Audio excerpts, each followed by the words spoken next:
Hi, hello everybody, welcome back to my channel.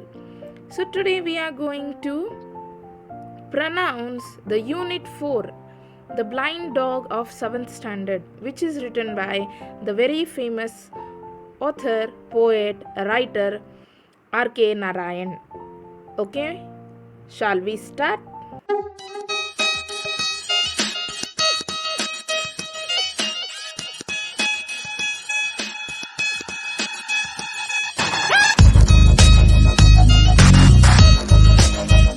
Lesson is quite big, my dear friends, so I would like to read little bit fast, but pronunciation will be very clean and very neat.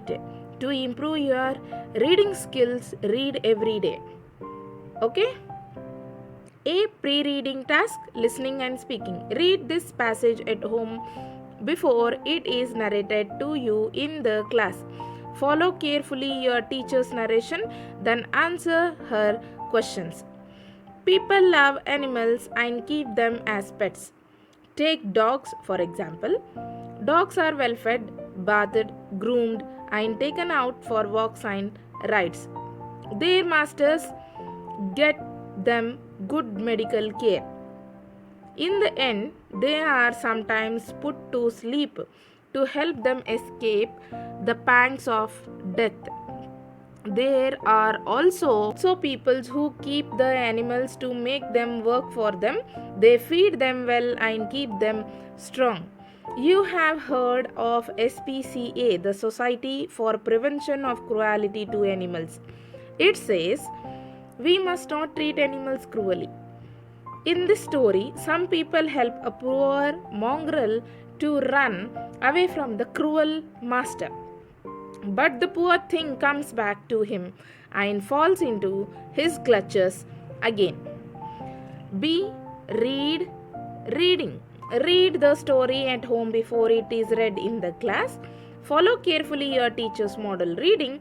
Read the story at home to improve your reading ability. First paragraph. It was not a very impressive or a high class dog. It was one of those commonplace dogs one sees everywhere. Color of white and dust, tail mutilated at a young age by God knows whom. Born in the street and bred on the earnings and garbage of the marketplace. He had spotty eyes and distinguished carriage and needless pugnacity. Before he was 2 years old, he had earned the scars of 100 fights on his body. When he needed rest on hot afternoons, he lay curled up under the culvert at the eastern gate of the market. In the evenings, he set out on his daily rounds, loafed in the surrounding streets and lanes, engaged himself in skirmishes, picked up edibles on the roadside, and was back at the market gate by nightfall. Second paragraph. This life went on for 3 years, and then occurred a change in his life. A beggar, blind of both eyes, appeared at the marketplace.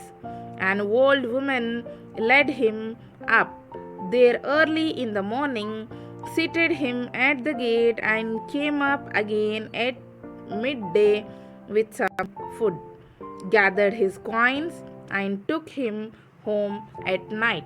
Paragraph. The dog was sleeping nearby. He was stirred by the smell of the food. He got up, came out of his shelter, and stood before the blind man, wagging his tail and gazing expectantly at the bowl. As he was eating his sparse meal, the blind man swept his arm about and asked, "Who is there?" At which the dog went up and licked his hand. The blind man stroked its coat gently from tail to ear and said, "What a beauty you are! Come with me." He threw a handful of food, which the dog ate gratefully. It was perhaps an auspicious moment for starting a friendship.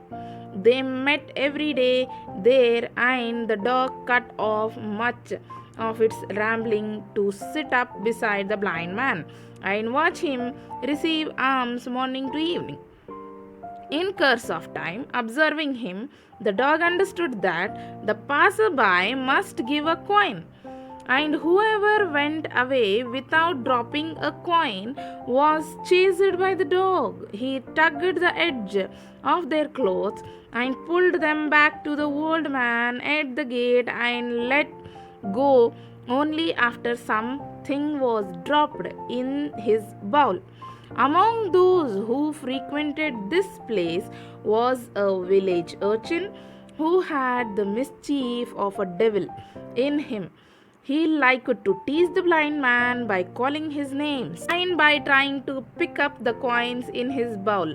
The blind man helplessly shouted and cried and wriggled in his stuff. On Thursdays, this boy appeared at the gate carrying on his head a basket loaded with cucumber or plantain. Every Thursday afternoon, it was a crisis in the blind man's life. A seller of bright colored but doubtful perfumes, with his wares mounted on a wheeled platform, a man who spread out cheap story books on a gunny sack, another man who carried colored ribbons on an elaborate frame. These were the people who usually gathered under the same arch on a Thursday.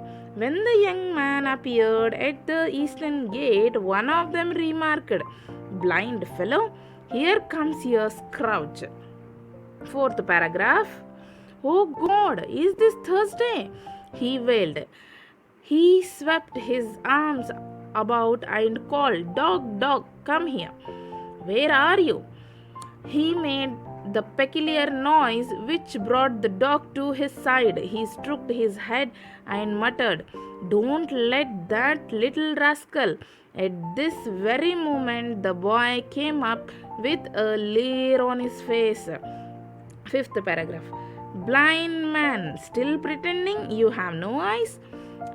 If you are really blind, not know this either." He stopped, his hand moving towards the bowl. The dog sprang on him and snapped his jaws on his wrist. The boy extricated his hand and ran for his life. The dog bounded up behind him and chased him out of the market. Sixth paragraph. "See the mongrel's affection for this old fellow," marveled the perfume vendor. Seventh paragraph. One evening at the usual time, the old woman failed to turn up, and the blind man waited at the gate, worrying as the evening grew into night.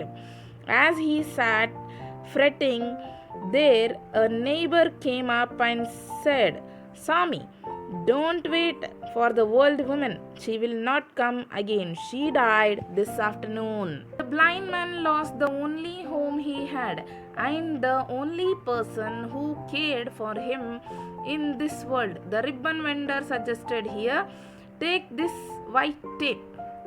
He held a length of the white cord which he had been selling. "I will give this to you free of cost. Tie it to the dog and let him lead you about if he is really so fond of you." Ninth paragraph.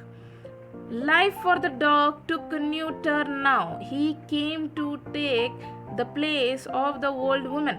He lost his freedom completely. His world came to be circumscribed by the limits of the white cord which the ribbon vendor had spared.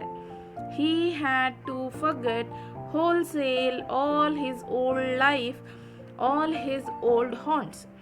He simply had to stay on forever at the end of that string when he saw other dogs, friends, or foes. Instinctively he sprang up, tugging the string, and this invariably earned him a kick. from his master. Rascal, want to tumble me down? Have sense. In a few days, the dog learned to discipline his instinct and impulse. He ceased to take notice of other dogs, even if they come up and growled at his side.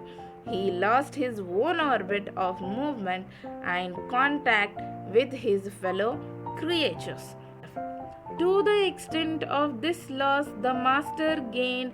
He moved about as he had never moved in his life. All the day he was on his legs, led by the dog, with the stuff in one hand and the dog lead in the other. He moved out of his home, a corner in a country veranda a few yards off the market. He had moved in there after the old woman's death. He started out early in the day. He found that he could treble his income by moving about instead of staying in one place. He moved down the Coltree Street, and wherever he heard people's voice, he stopped and held out his hands for alms. Shops, schools, hospitals, hotels, he left nothing out.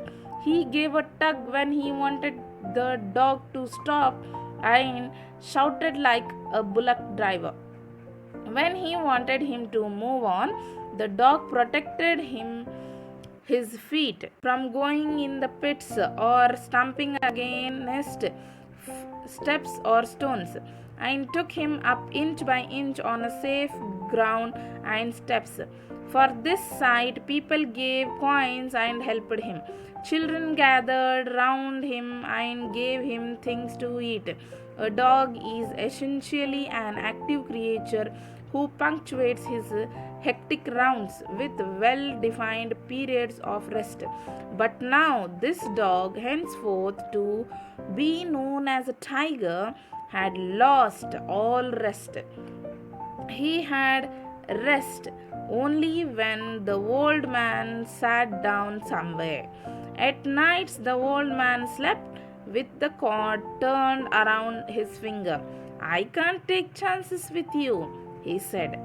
A great desire to earn more money than ever before seized his master, so that he felt any resting a waste of opportunity, and the dog had to be continuously on his feet. Sometimes his legs refused to move, but if he slowed down even slightly, his master goaded him on fiercely with his staff. The dog whined and groaned under his thrust. Don't whine, you rascal. Don't I give you your food? You want to loaf, do you? Swore the blind man. The dog lumbered up and down and round the marketplace on slow steps tied down to the blind trant. Long after traffic at the market ceased, you could hear the night stabbered by the far off wail of the tired dog. It lost its original appearance as months rolled on. Bone up at his haunches and ribs were relieved through the fading coat. 11th paragraph. The ribbon seller, the novel vendor, and the perfumer observed it one evening when business was slack and held a conference among themselves. It rends my heart to see that poor dog slaving. Can't we do something? The ribbon seller remarked. That rascal has started lending money for interest. I hear from the fruit seller. He is earning more than he needs. He has become a very devil for money. At this point, the perfumer's eyes caught the scissor dangling from the ribbon rack. Give it here, he said, and moved on with the scissor in hand. 12th paragraph. The blind man was passing in front of the eastern gate. The dog was training the lead. There was a piece of bone lying on the way, and the dog was training to pick it up. The lead became taut and hurt the blind man's hand, and he tugged the string and kicked till the dog hollowed. It hollowed but could not pass the bone lightly. It tried to make another dash for it. The blind man was heaping curse on it. The perfumer stepped up, applied the scissor, and snipped the cord. The dog bounced off and picked up the bone. The blind man stopped dead where he stood, with the other half of the string dangling in his hand. Tiger, tiger, where are you? He cried. The perfumer moved away quietly, muttering, You heartless devil, you will never get him again. He has his freedom. The dog went off at the top speed. He nosed about the ditches happily, hurled himself on other dogs, ran around and around the fountain in the market square, barking, his eyes sparkling with joy. He returned to his favorite haunts and hung about the butcher's shop, the tea stall, and the bakery. The ribbon vendor and his two friends stood at the market gate and enjoyed the sight immensely. Yet the blind man struggled to find his way about. He stood rooted to the spot, waving his stick. He felt as if he were hanging in mid-air. He was wailing, Oh, where is my dog? I will murder it when I get it again. He groped about to cross the road, came near being run over by the dozens of vehicles at different points, tumbled and struggled and gasped. He would deserve it if he was run over. This heartless blackguard, they said, observing him. However, the old man struggled through and, with the help of someone, found his way back to his corner in the poultry veranda, sank down on his gunny sack bed, half faint with the strain of his journey.